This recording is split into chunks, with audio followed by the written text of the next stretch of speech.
আমরা রুগী দেখতে এসেও হচ্ছে গোল হয়ে বসে আড্ডা দিই। কি করব, আমাদের কাছে এত এত গসিপ থাকে, সেগুলো তো অন্তত শেষ করতে হবে, তাই না? আসসালামু আলাইকুম এভরিওয়ান, কি অবস্থা সবার? আজকে অনেক দিন পর আর একটা ব্লগ নিয়ে আসছি। আমি রেগুলার হইতে পারতেছিলাম না, কারণ বাসায় এমনিতেই কেউ সুস্থ নাই, সবাই কিছু না কিছু অসুখ বিসুখ নিয়েই আছে। তো আজকে আমার বোনুকে দেখতে আসছি, সে হচ্ছে এমনিতে অনেক অসুস্থ ছিল, হসপিটালে ছিল 2 দিন। তো অনেকেই আমাকে হচ্ছে কমেন্ট করছে যে আমি কেন যাই নাই বা আমি যেতে পারি নাই।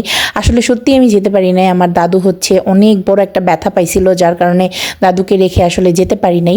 তো আজকে ফাইনালি তাকে দেখতে আসছি। আর এই যে আফরিন, ছিমু, সবাইকে আজকে হাতের কাছে পাইছি। আফরিনকে তো মানে প্রায় 1-1.5 মাস পর হাতের কাছে পাইছি। তো বাট এই যে দুষ্টামি শুরু করে দিছে আমার সাথে অলরেডি। আপনারা কি ভাবছেন ওরা আমার ক্যামেরার সামনে এখন আর আসে না? না, সবাই আসে, বাট এখন ওরা দুষ্টামি করতেছে। যাই হোক, অনেক দিন পর আজকে চা খেলাম। শিমু আজকে চাটা ভালোই বানাইছে। তো এদিকে চাঁদনি আপুর সাথে হচ্ছে গল্প করতেছিলাম। চাঁদনি আপু বলছে তুই প্লিজ এরকম শুরুতে নিস না আমাদের, আমরা একটু রেডি শেডি হয়ে নেই, তারপরে হচ্ছে আমাদের ক্লিপ নে। তো আমি আসার পরপরই দেখছি আমার বোনুর শরীরটা অনেক খারাপ লাগতেছিল, বাট এখন একটু ভালো লাগতেছে তার। যাই হোক, সবাই বলতেছে আমাদের দেখে হচ্ছে ভালো লাগতেছে। আসলে আমাদের মধ্যে যদি সে অসুস্থ হয়ে যায়, আমাদের লিডার সে, আর সে অসুস্থ হয়ে গেলে আমরা সবাই হচ্ছে অসুস্থ হয়ে যাই। যাই হোক, এদিকে আইসু আজকে শিমুকে এত বড় একটা খোঁটা দিছে, মানে আমরা সবাই অনেক হাসছি। তো শিমু আইসুকে বলতেছিল তুমি তো আমাকে একটু আদরও করলে না আজকে। আর আইসু বলছে কেন আদর করব, তুমি কি আমার মাকে হসপিটালে দেখতে আসছো? তো এটা শুনে আমরা এত হাসাহাসি করছি আজকে। আচ্ছা যাই হোক, এবার বলেন তো সবার গরমের মধ্যে কি অবস্থা?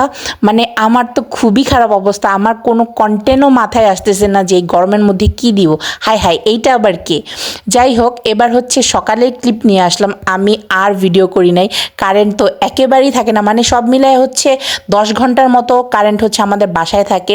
সো আমি মনে হয় ফোনে 5-6% চার্জ নিয়ে ভিডিও করতেছিলাম। তো সকাল সকাল হচ্ছে হাফিজা ফুপি মজার একটা নাস্তা বানাইছে। মজার কেন বললাম, কারণ আলু ভাজিটা অনেক বেশি মজা লাগতেছিল রুটি দিয়ে খেতে।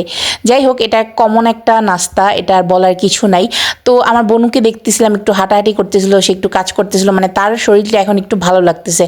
যদিও একটু পর হচ্ছে ডক্টরের কাছে নিয়ে যাওয়া হবে। আর এদিকে আমি আয়েশাকে হচ্ছে বুঝাইতেছিলাম যে তুমি পানি নাড়াচাড়া করবা না, তুমি স্যান্ডেল পরে থাকবা, মানে ওর ঠান্ডা ভালোই হইতেছে না। আর ও এদিকে আমার কথা এক কান দিয়ে শুনতেছে আর এক কান দিয়ে বের করে দিতেছে। তো সে আজকে তার খালামণিকে অনেক মিস করছে।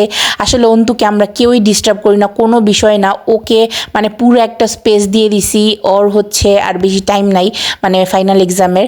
তো এবার হচ্ছে এইচএস দিবে যেহেতু, সো আমরা কেউ ওকে ডিস্টার্ব করি না। আমি বলছি তুমি তোমার মতো থাকো, স্পেস নাও, পড়াশোনার দিকে পুরোপুরি ফোকাসটা করো। তো এখন বাসায় চলে যাবো। আর এদিকে আফরিনকে একটু দেখলাম মুখি দিয়ে ও উপর হয়ে এই যে ফোপায়া ঘুমাইতেছিল, তো ওকে আর ডাকি না। আর এখানে যাওয়ার সময় আমি ওদের গাছ থেকে একটা আম চুরি করে নিছি। যাই হোক, এটার চুরি থাকলো না, মানে দেখেই ফেলছে সবাই। তো বাসায় এসে দেখি অন্তু হচ্ছে আমাদের সবাইকে, মানে আমাকে, আম্মুকে, দাদুকে হচ্ছে ভেলপুরি ট্রিট দিবে।